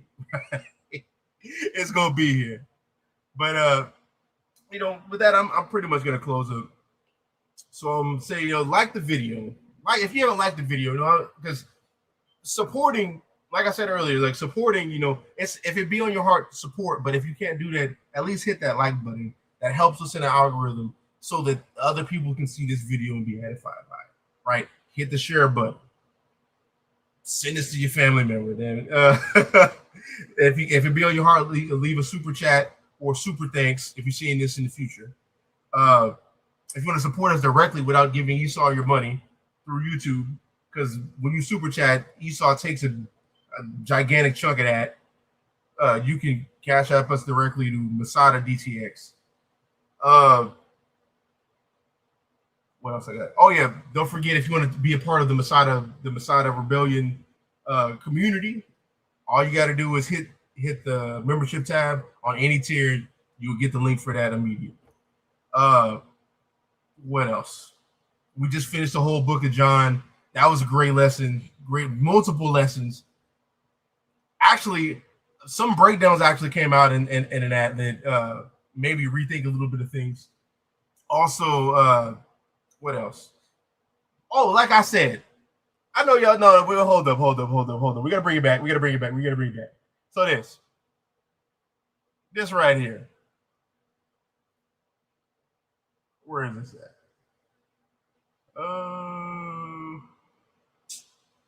This. Can we read verse? This right here. We're doing a reaction to this either Friday night or Saturday morning. I don't know which one. I don't know which one it's gonna be. But I'm reacting to this because Jim Green it's like Jim Green exposes himself in a way that like it just don't make sense for you to be this old and be this unintelligent. And I'm honestly gonna this is me usually dealing with Christians, but I want to illustrate something about the Greco-Roman culture. This is what I tried to explain to him when we were talking about in Romans 1:16 in the full video. I just posted the clip at the end. But when you see that, when it says there's no difference between the Jew and the Greek, the word Jew right there, that means it's a complex thing of Judah, Benjamin, and Levi. And not only that, the Jews who are in the culture. Now, when you have Helen right there, or Greek, that has a certain type of connotation that's not the same as Greek. As Jew. Greek right there, or Helen, means somebody who's in the culture of Hellenism. Helen or Greek, right? Hellenism is the Greek language that existed prior to Rome being in power. The ideologies, their gods. And when Rome came into being, right, as a great power, when Rome took over Greece ideology and belief system became the Romans' ideology and belief system. Because the Romans didn't have one. They were just violent animals, like how they are now in 2026. But they absorbed their belief systems and their ideologies and their languages, and they called that Hellenism. And if you were a part of that, you became a Hellen. So, and what I told them is anybody could be a Hellen if you believe in Greek ideology. If you lived in a province of the Grecian provinces that Rome occupied, if you deal with their belief system, their gods, any race could be a Hellen, but everybody couldn't be a Jew, right? So these two things are diametrically opposed, and it's going to make more sense when I go and do the review, right? But he was trying to stress the point of where it says the gospel's for everyone who believes, but that can't be if in Romans 1:1 he sent this gospel. He didn't send this gospel. Paul's saying the gospel that he's getting, that he's showing people, comes from the Old Testament prophecies. We just read that earlier. Nowhere in the Old Testament prophecies does it mention Greeks, or like Greeks is like a white person or a non-Israelite or literally of any other Gentile, right? Them obtaining this. So either Paul is going against God and adding to the gospel, adding to his word, or his belief system in Romans 1 has to be according to his word. And if it's according to this word, this Helen is making reference to Israelites who were caught up in the culture of the Greco-Roman time. That's easy to understand. If you take away the rhetoric and take away the BS and actually study history, there's this one saying that said, and anybody can look this up and see if I'm lying, right? Rome took Greece captive, but Greece took Greece culturally took Rome captive. That's a saying that writers say at that time about the Greco-Roman culture, which is Hellenism at that time. Right? He said, was he created in the image of vocab alone? That's funny. But I'm gonna talk about all that when I do that review. And I was trying to stress that, but you know, niggas gonna nig apparently. Man, but he's going around telling people I ran, which is I'm trying to figure out how I get kicked off, but I ran. But that's yeah, man. But with that, like I said, man, like the video, share the video, leave a comment, man. If it be on your heart, leave a donation. Be on the lookout. I got a lot of stuff. I want to do more lives too. I want to do more lives, bro. It's just life be lifing. Life be lifing. But with that, I'm gonna say call all Yahweh Bashim Mashiach Yahweh Shai Shalom.